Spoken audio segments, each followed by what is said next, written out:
मेरे प्रिय छात्र छात्राओं, आप सभी को गुरुकुल एसके जी क्लास में स्वागत है।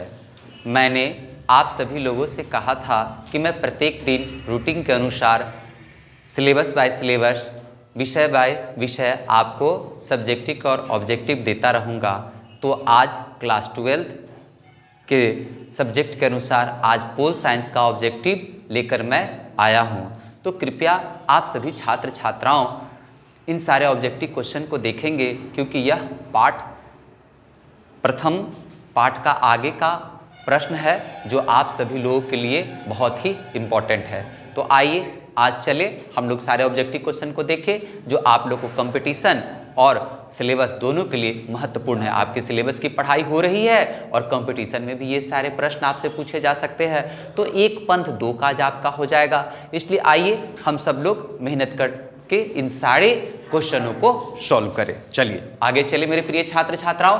तो यहाँ पर लिखा हुआ कक्षा 12 राजनीतिक शास्त्र। राजनीतिक शास्त्र का आज फर्स्ट चैप्टर का अंतिम हम वस्तुनिष्ठ प्रश्न है। कल से इसका सब्जेक्टिव प्रश्न पर हम लोग चलेंगे। तो पहला क्वेश्चन है कि योजना आयोग के पदेन अध्यक्ष कौन होते हैं। पहला क्वेश्चन है मेरे प्रिय छात्र छात्राओं कि योजना आयोग के पदेन अध्यक्ष कौन होते हैं। तो प्रधानमंत्री होते हैं। फिर से एक बार क्वेश्चन सुन लीजिए कि योजना आयोग के पदेन अध्यक्ष कौन होते हैं। तो प्रधानमंत्री होते हैं। योजना आयोग के पदेन अध्यक्ष कौन होते हैं। तो प्रधानमंत्री होते हैं। योजना आयोग के पदेन अध्यक्ष कौन होते हैं। तो प्रधानमंत्री होते हैं। उसके बाद दूसरा क्वेश्चन मेरे प्रिय छात्र छात्राओं कि विश्व एड्स दिवस कब मनाया जाता है। तो 1 दिसंबर को। विश्व एड्स दिवस कब मनाया जाता है। तो 1 दिसंबर को। विश्व एड्स दिवस कब मनाया जाता है। तो 1 सितंबर को। 1 दिसंबर को। विश्व एड्स दिवस कब मनाया जाता है। तो 1 दिसंबर को। विश्व एड्स दिवस कब मनाया जाता है। तो 1 दिसंबर को।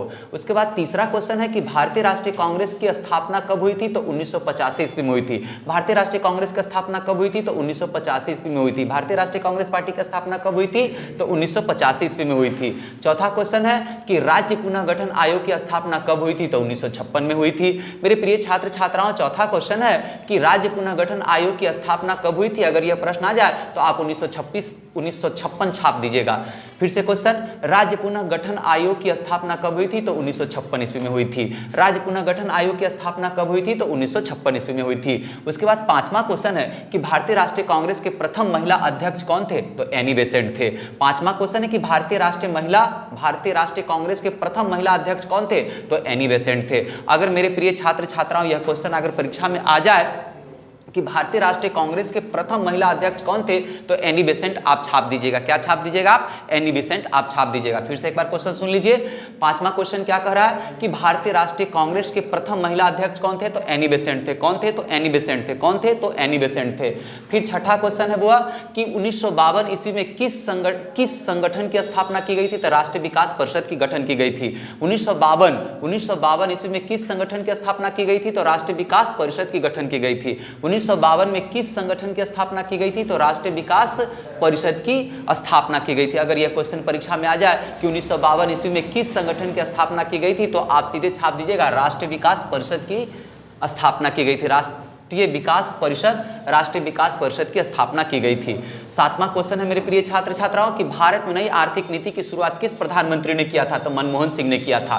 भारत में नई आर्थिक नीति की शुरुआत किस प्रधानमंत्री ने की थी। तो डॉक्टर मनमोहन सिंह ने किया था। किसने किया था। डॉक्टर मनमोहन सिंह ने किया था। फिर से क्वेश्चन, भारत में नई आर्थिक नीति की शुरुआत किस प्रधानमंत्री ने की थी। तो डॉक्टर मनमोहन सिंह ने किया था। योजना आयोग की स्थापना कब हुई थी। तो 15 मार्च 1950 को हुई थी। फिर से क्वेश्चन सुन लीजिए, योजना आयोग की स्थापना कब हुई थी। तो 15 मार्च 1950 को हुई थी। योजना आयोग की स्थापना कब हुई थी। तो 15 मार्च 1950 को हुई थी। और इसके पदेन अध्यक्ष जो होते हैं वो प्रधानमंत्री ही होते हैं। जो पहले क्वेश्चन में यह आया हुआ है कि योजना आयोग के पदेन अध्यक्ष कौन होते हैं। तो प्रधानमंत्री ही होते हैं। यहां पर देख लीजिए बुआ फिर से क्वेश्चन कि योजना आयोग की स्थापना कब हुई थी। तो 15 मार्च 1950 ईस्वी को हुई थी। 15 मार्च 1950 ईस्वी को हुई थी। 15 मार्च 1950 ईस्वी को हुई थी। 9वां क्वेश्चन है मेरे प्रिय छात्र छात्राओं कि भारतीय जनता पार्टी की स्थापना कब हुई थी? तो 1980 ईस्वी में हुई थी। भारतीय जनता पार्टी की स्थापना कब हुई थी? तो 1980 ईस्वी में हुई थी। भारतीय जनता पार्टी की स्थापना कब हुई थी? तो 1980 ईस्वी में हुई थी। उसके बाद 10वां क्वेश्चन है मेरे प्रिय छात्र छात्राओं कि भारत के प्रथम शिक्षा मंत्री कौन थे? तो अबुल कलाम आजाद थे। भारत के प्रथम शिक्षा मंत्री कौन थे? तो अबुल कलाम आजाद थे। अगर परीक्षा में आ जाए कि भारत के प्रथम शिक्षा मंत्री कौन थे, तो आप सीधे छाप दीजिएगा डॉक्टर अबुल कलाम आजाद। डॉक्टर अबुल कलाम आजाद हमारे देश के प्रथम शिक्षा मंत्री थे। फिर से एक बार क्वेश्चन, भारत के प्रथम शिक्षा मंत्री कौन थे? तो डॉक्टर अबुल कलाम आजाद थे। कौन थे? डॉक्टर अबुल कलाम आजाद थे। उसके बाद 11वां क्वेश्चन, जर्मनी का एकीकरण कब हुआ? तो 1989 ईस्वी में हुआ। जर्मनी का एकीकरण कब हुआ? तो 1989 ईस्वी में हुआ। जर्मनी का एकीकरण कब हुआ? तो 1989 ईस्वी में हुआ। जर्मनी का एकीकरण कब हुआ? तो 1989 ईस्वी में हुआ। इंदिरा गांधी की हत्या किस वर्ष हुई थी? तो 1984 ईस्वी में हुई थी। इंदिरा गांधी की हत्या किस वर्ष हुई थी? तो 1984 ईस्वी में हुई थी। इंदिरा गांधी की हत्या किस वर्ष हुई थी? तो 1984 ईस्वी में हुई थी। नेशनल कॉन्फ्रेंस किस राज्य की पार्टी है? तो जम्मू कश्मीर की पार्टी है। नेशनल कॉन्फ्रेंस किस राज्य की पार्टी है? तो जम्मू कश्मीर की पार्टी है। नेशनल कॉन्फ्रेंस किस राज्य की पार्टी है? तो जम्मू कश्मीर राज्य की पार्टी है। जम्मू कश्मीर राज्य की पार्टी है। फिर से एक बार क्वेश्चन, नेशनल कॉन्फ्रेंस किस राज्य की पार्टी है? तो जम्मू कश्मीर की पार्टी है। किस राज्य की पार्टी है? तो जम्मू कश्मीर की पार्टी है। नेशनल कॉन्फ्रेंस किस राज्य की पार्टी है? तो जम्मू कश्मीर की पार्टी है। उसके बाद 14वां क्वेश्चन, अनुच्छेद 370 किस राज्य से संबंधित है? तो जम्मू कश्मीर से है।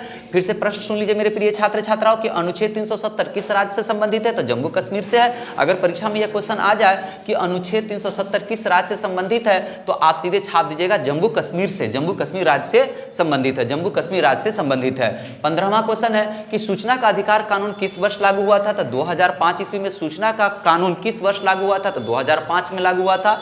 अगर यह क्वेश्चन आ जाए कि सूचना का अधिकार किस वर्ष लागू हुआ था, तो आप सीधे छाप देंगे 2005। कब लागू हुआ था? तो 2005। फिर से क्वेश्चन सुन लीजिए, सूचना का अधिकार कानून किस वर्ष लागू हुआ था? तो 2005 में लागू हुआ था। भारत में दूसरा आम चुनाव कब हुआ था? तो 1957 में हुआ था, 57 में हुआ था। फिर से सुन लीजिए, भारत में दूसरा आम चुनाव कब हुआ था? तो 1957 में हुआ था। भारत में दूसरा आम चुनाव कब हुआ था?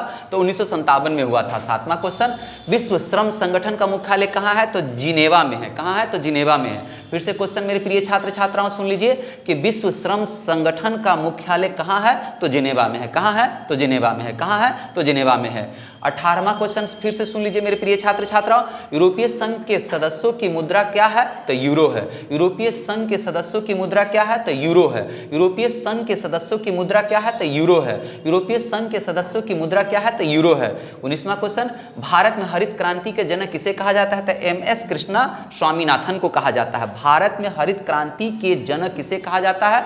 तो MS कृष्णा स्वामीनाथन को कहा जाता है। भारत में हरित क्रांति का जनक किसे कहा जाता है? तो MS कृष्णा स्वामीनाथन को कहा जाता है। उसके बाद अगला क्वेश्चन है मेरे प्रिय छात्र छात्रा, बहुजन समाज पार्टी के संस्थापक कौन थे? बहुजन समाज पार्टी के संस्थापक कौन थे? तो काशी राम थे। कौन थे? तो काशी राम थे। अगर यह प्रश्न आपको परीक्षा में पूछ दे कि बहुजन समाज पार्टी के संस्थापक कौन थे, तो आप सीधे छाप दीजिएगा काशी राम थे। कौन थे? काशी राम थे। कौन थे? काशी राम थे।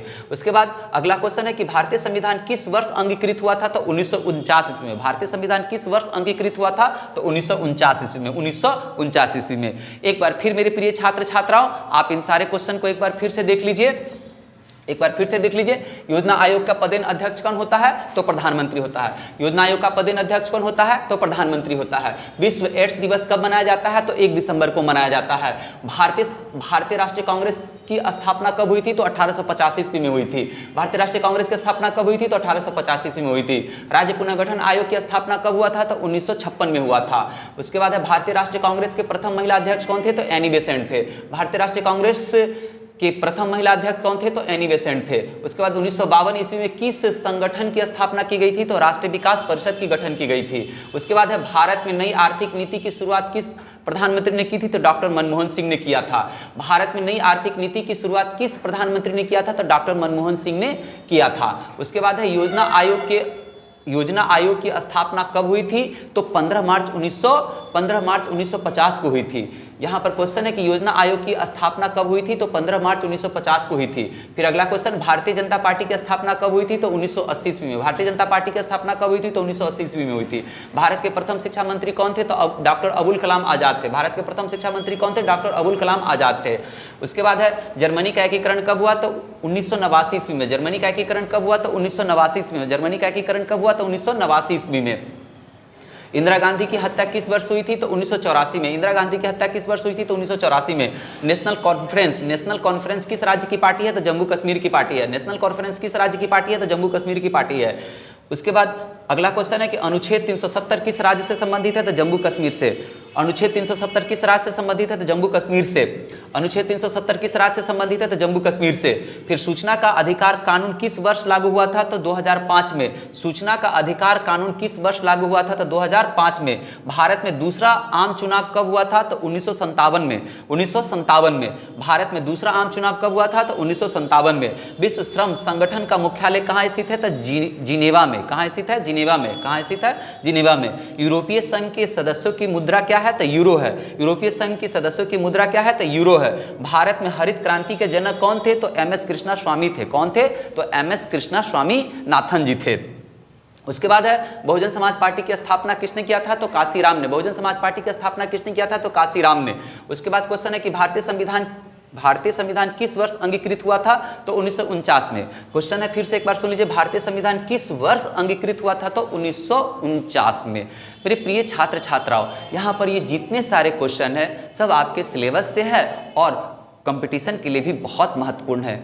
इसलिए मैं आप सभी छात्र छात्राओं से विनती करता हूँ कि आप सभी छात्र छात्राएं पढ़ाई पर विशेष ध्यान देंगे, इन सारे जीके को स्टोर करेंगे और एक दिन आपको आईएएस, आईपीएस और यूपीएससी की परीक्षा में आपको ये सारे जीके काम करेंगे।